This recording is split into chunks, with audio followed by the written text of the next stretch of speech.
बताओ क्या जानना है तुम्हें। 20 साल बाद की जिंदगी।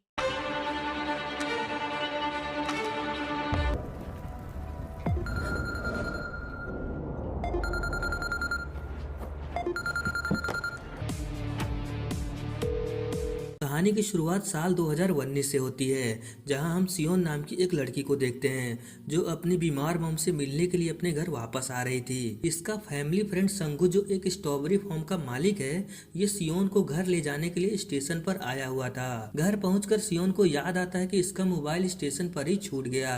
ये घर में रखे एक पुराने लैंडलाइन फोन को चालू करके अपने मोबाइल पर कॉल करती है। दूसरी तरफ से कोई औरत फोन उठाती है। सियोन उस औरत से उसका एड्रेस पूछती है ताकि ये वहां जाकर अपना मोबाइल वापस ले सके, मगर बदले में वो औरत सियोन से पैसों की मांग करती है। सियोन कुछ कह पाती तभी कॉल कट हो जाता है। ये जब दोबारा फोन लगाती है तब इसका मोबाइल स्विच ऑफ हो चुका था। थोड़ी देर बाद इस पुराने फोन पर किसी यंसुक नाम की लड़की का फोन आता है। यंसुक डरी हुई आवाज में इसको कहती है कि तुमने बिल्कुल सही कहा था, मेरी मॉम बहुत बुरी है। सियोन उससे पूछती है कि तुमने कहाँ फोन लगाया है और तुम्हें किससे बात करनी है, जिस पर यंसुक कहती है कि क्या ये सुनही के स्टोर का नंबर नहीं है।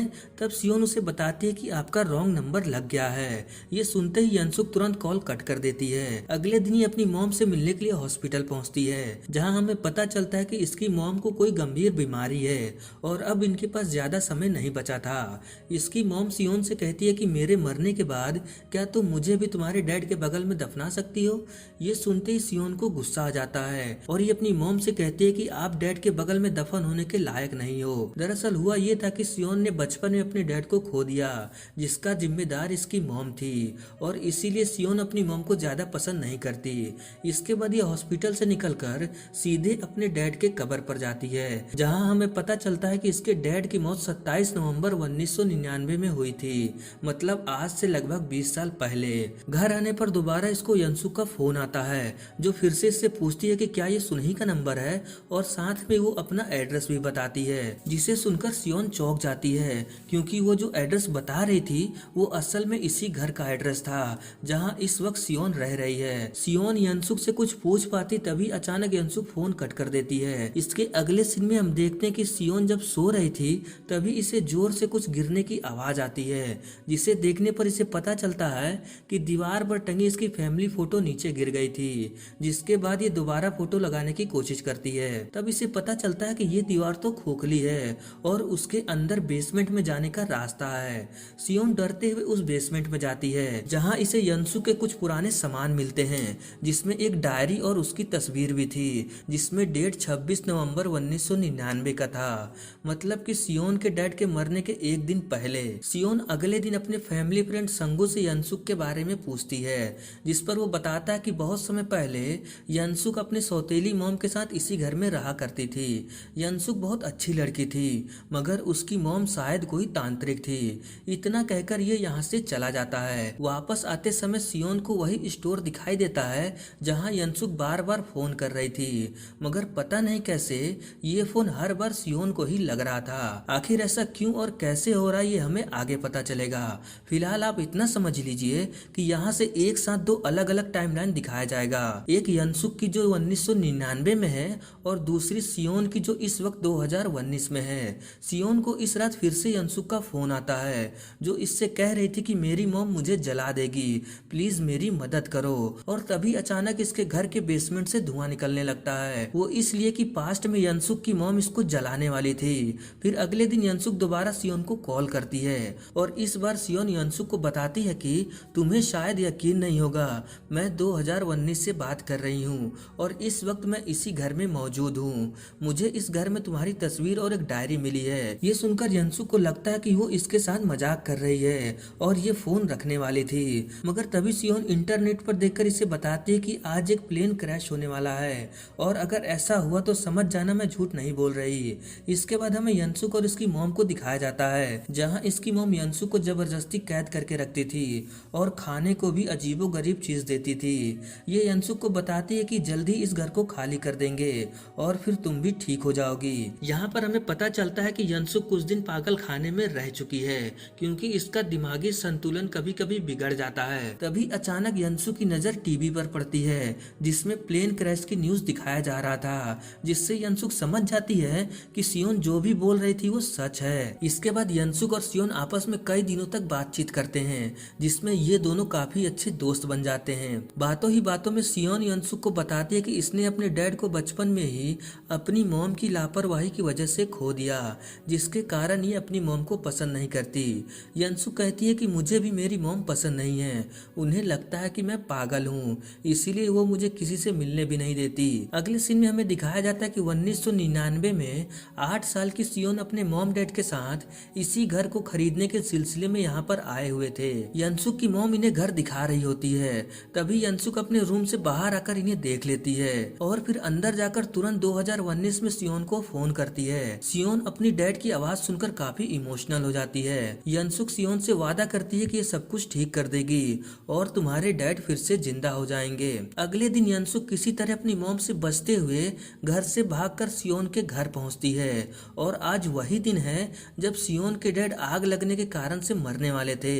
इससे पहले कि आग पूरे घर में फैले, यंसुक चुपके से घर के अंदर आकर गैस को बंद कर देती है और इस तरह से ये हादसा होने से रुक जाता है। ऐसा होते ही 2019 में सियोन की रियलिटी बदलने लगती है और सबसे जरूरी चीज, अब इसके डैड जिंदा थे। ये देखकर सियोन बहुत इमोशनल हो जाती है। यंसुक के ऐसा करने पर अब सियोन का पूरा फ्यूचर बदल चुका था, जिसके लिए सियोन यंसुक का बहुत बहुत शुक्रिया कहती है। इसके अगले सीन में हम देखते हैं कि यंसुक की मॉम इसके ऊपर कोई जादू टोना कर रही थी जिसमें यंसुक को बहुत तकलीफ हो रहा था। इधर सियोन नेट पर यंसुक के बारे में पता लगाती है, तब इसे पता चलता है कि आज ही के दिन यंसुक की मॉम उसको जान से मार देंगी। तभी सियोन को यंसुक का फोन आता है जिसमें तुरंत सियोन यंसुक को बता देती है कि ये आज रात मरने वाली है और ये काम तुम्हारी मॉम करेंगी। ये सुनकर यंसुक को यकीन तो नहीं होता, मगर फिर भी ये घर में छिप जाती है और तभी यहाँ इसकी मॉम आकर इसके ऊपर चाकू से हमला करती है, मगर इसे पता चलता है कि बेड पर तो टेडी बियर रखा था। तभी यंसुक बाहर आकर कहती है कि आप मुझे क्यों मारना चाहती हैं, जिस पर वो कहती है कि मैंने तुम्हारा फ्यूचर देखा है, आगे चलकर तुम बहुत लोगों की जान लोगी। ये सुनकर यंसुक हंसने लगती है और कहती है शायद तुम्हारी भविष्यवाणी सही है और इसकी शुरुआत तुमसे ही होगी। इसके बाद ये अपनी मॉम को उसी चाकू से बहुत बेरहमी के साथ मार देती है, जिसके कारण अब फ्यूचर फिर से चेंज हो जाएगा और कहीं न कहीं यंसुक 2019 में जिंदा होगी। अब यंसुक अपनी मॉम को मारने के बाद काफी अच्छा महसूस कर रही थी। ये पहली बार अपनी मॉम से आजाद होकर अपने सारे शौक पूरे करती है। इस तरफ 2019 में सियोन का फैमिली फ्रेंड संगू इन लोगों के लिए अपने फार्म से कुछ स्ट्रॉबेरी लेकर आया हुआ था। स्ट्रॉबेरी खाते टाइम सियोन के कपड़े पर उसका रस गिर जाता है, जिसके कारण उसके कपड़े पर निशान लग जाता है। वहीं 1999 में भी संगू स्ट्रॉबेरी लेकर यंसुक के घर आया था और जब ये फ्रिज खोलता है तब उसमें से यंसुक की मॉम की डेड बॉडी के टुकड़े मिलते हैं, जिसे देखकर संगू डर के मारे पुलिस को फोन करता है, मगर हर बार की तरह ये फोन सियोन को ही लगता है। इसका मतलब यंसुक के फोन से कहीं भी कॉल करो तो लगता सियोन को ही है। इस तरफ यंसुक देखती है कि संगू ने इसकी मॉम की डेड बॉडी को देख लिया है, इसीलिए संगू को भी यहीं पर मार देती है, जिसके कारण 2019 में संगू गायब हो जाता है और देखते ही देखते सियोन के कपड़े से स्ट्रॉबेरी के दाग भी गायब हो जाते हैं। ये अपने मॉम डैड से संगू के बारे में पूछती है, मगर इनका कहना था कि ये किसी संगू नाम के आदमी को नहीं जानते। परेशान होकर ये पुलिस स्टेशन जाती है और संगू के बारे में पूछताछ करती है। तब इसे पता चलता है कि संगू की मौत आज से 20 साल पहले ही हो चुकी है। ऑफिसर इसे बताता है कि यंसुक नाम की एक लड़की ने अपनी मॉम और संगू को जान से मार दिया था, जिसके कारण वो अभी जेल में है। सियोन को कुछ भी समझ में नहीं आ रहा था। इसके बाद ये सुनही के स्टोर जाती है। ये वही स्टोर है जहाँ यंसुक बार बार फोन करती है, मगर किसी कारण ये फोन सियोन को ही लगता है। सुनही इसे बताती है कि यंसुक पागल है। बचपन में मैंने यंसुक के साथ छोटा सा मजाक किया था, जिसके कारण उसने मुझे जान से मारने की कोशिश की। अगर उस दिन उसकी मॉम नहीं आती तो शायद यंसुक मुझे मार ही देती। इसके बाद सियोन जब घर आती है तब फिर से इसे यंसुक का कॉल आता है। फिर गुस्से में आकर सियोन यंसुक को बता देती है कि तुम्हें अपनी मॉम और संगू के मारने के जुर्म में जिंदगी भर जेल में सड़ना पड़ेगा। जिसके बाद यंसुक सियोन से पूछती है कि आखिर में पुलिस के हाथों कैसे पकड़ी गई, जिसके जवाब में सियोन कहती है कि मैं किसी खूनी की मदद नहीं करूंगी और ये फोन काट देती है, जिस पर यंसुक गुस्से से लाल पीली होने लगती है। ये सोचती है कि इसने सियोन की डैड की जान बचाई, और जब ये मुसीबत में है तब सियोन मदद करने से मना कर रही है। इसके अगले सीन में हम देखते हैं कि 1999 में छोटी सियोन अपने डैड के साथ यंसुक के घर आई हुई थी, क्योंकि यंसुक की मॉम आज घर खरीदने के सिलसिले में रजिस्ट्रार ऑफिस नहीं पहुंची थी। यंसुक सियोन और उसके डैड को देखकर काफी खुश होती है, और इसके शैतानी दिमाग के किचन में सियोन से अपना बदला लेने का आइडिया आता है। इस तरफ 2019 में सियोन के डैड इसको गाड़ी चलाना सिखा रहे थे, तभी इस तरफ यंसुक छोटी सियोन के सामने इसके डैड को मार देती है, जिसके कारण फ्यूचर में सियोन के डैड गाड़ी से गायब हो जाते हैं और सियोन कुछ नहीं कर पाती। अब इसे समझ में आ गया था कि वहाँ पर क्या हुआ होगा। ये रोते हुए अपने घर आती है, जहाँ घर की हालत बहुत खराब थी। ऐसा इसलिए हुआ कि 1999 में ये घर कभी बिका ही नहीं। यहाँ पर सब कुछ बदल गया था सिवाय उस फोन के। वो फोन अभी भी चालू कंडीशन में था और फर्श पर लिखा था कि जल्दी फोन उठाओ। ये मैसेज यंसुक ने लिखा था क्योंकि ये उसका फोन नहीं उठा रही थी। और तभी फिर से यंसुक का फोन आता है। सियोन रोते हुए कहती है कि आखिर तुमने मेरे डैड के साथ क्या किया, जिस पर यंसुक इसको गालियां देते हुए कहती है, जो मेरी बात नहीं मानता मैं उसके साथ यही करती हूँ, और अगर तुमने मेरी बात नहीं मानी तो इस वक्त मेरे पास छोटी सियोन है, जिसके साथ मैं क्या करूंगी ये तुम सोच लो। फिर सियोन अपना दिमाग लगाकर यंसुक को सबूत लेने के लिए एक ऐसी जगह पर भेजती है जहाँ पर ब्लास्ट होने वाला था। यंसुक जैसे ही सबूत लेने के लिए उस जगह पर पहुंचती है, वहां पर जोरदार ब्लास्ट होता है, मगर यंसुक इस धमाके से किसी तरह बच जाती है। घर आकर ये सियोन को कॉल करके कहती है कि तुमने तो मेरा पूरा इंतजाम कर दिया था, अगर इस बार तुमने सही एड्रेस नहीं बताया कि वो चाकू कहाँ है तो जल्द ही तुम्हारी मॉम भी यहाँ आने वाली है। अब इस डर से सियोन पुलिस स्टेशन जाकर यंसुक को सही सबूत के बारे में बता देती है, जिसके बाद यंसुक वो चाकू को जला देती है, जिससे ये फ्यूचर में जेल जाने वाली थी। इसके बाद फिर से एक बार सियोन की रियलिटी चेंज होती है, और जब ये अपने घर पहुंचती है तब ये घर एकदम बदल चुका था। ये घर अभी भी यंसुक का ही है, क्योंकि वो जेल नहीं गई इसीलिए वो अभी भी इसी घर में रह रही है। यहाँ पर सियोन को इस घर में बहुत सारे फ्रिज मिलते हैं, जिससे डरकर वो यहाँ से भाग जाती है। अब इसी घर के अंदर हमें 2019 के यंसुक को दिखाया जाता है, जो अपने आप से ही 1999 में बात कर कर उससे बताती है कि तुम्हें आज सावधान रहना होगा, क्योंकि आज तुम मर सकती हो। इस तरफ 1999 में सियोन की मॉम पुलिस स्टेशन जाकर अपने पति और अपनी बेटी की मिसिंग कंप्लेन लिखवाती है, जिसके बाद एक ऑफिसर और सियोन की मॉम उन्हें ढूंढते हुए यंसुक के घर पहुंचते हैं, क्योंकि सियोन की मॉम को पता था कि आज इसके पति घर खरीदने के सिलसिले में यहाँ आने वाले थे।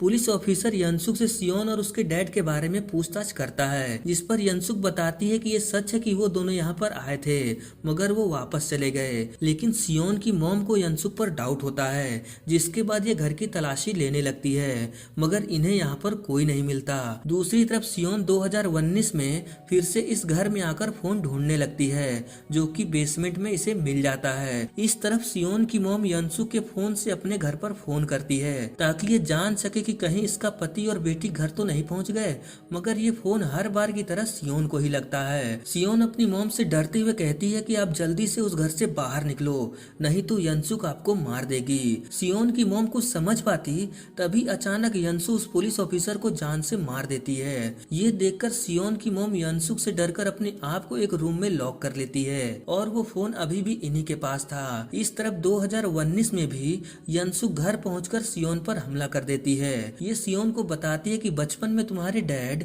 तुम्हारी मॉम की लापरवाही से नहीं मरे, बल्कि तुमने ही बचपन में गैस को ऑन किया था और लोगों से झूठ बोला कि ये काम तुम्हारी मॉम ने किया।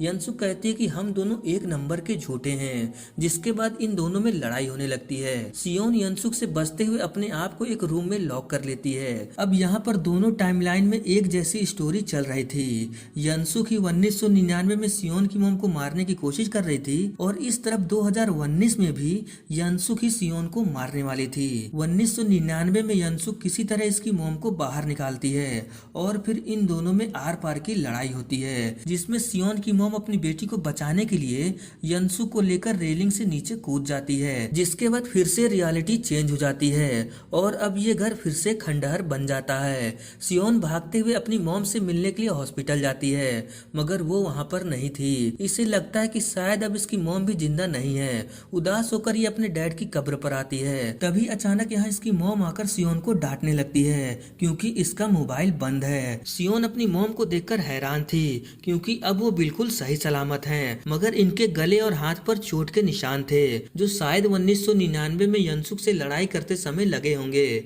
जिस लड़ाई में इसकी मॉम बच गई। इसके बाद ये दोनों यहाँ से हंसी खुशी जाने लगते हैं और तभी अचानक सियोन की मॉम यहाँ से गायब हो जाती है और इसी के साथ ये फिल्म खत्म हो जाता है।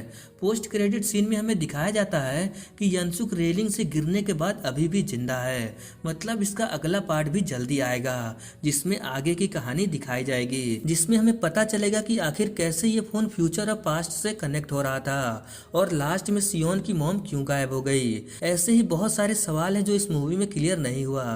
तो चलिए मिलते हैं किसी और मूवी के साथ।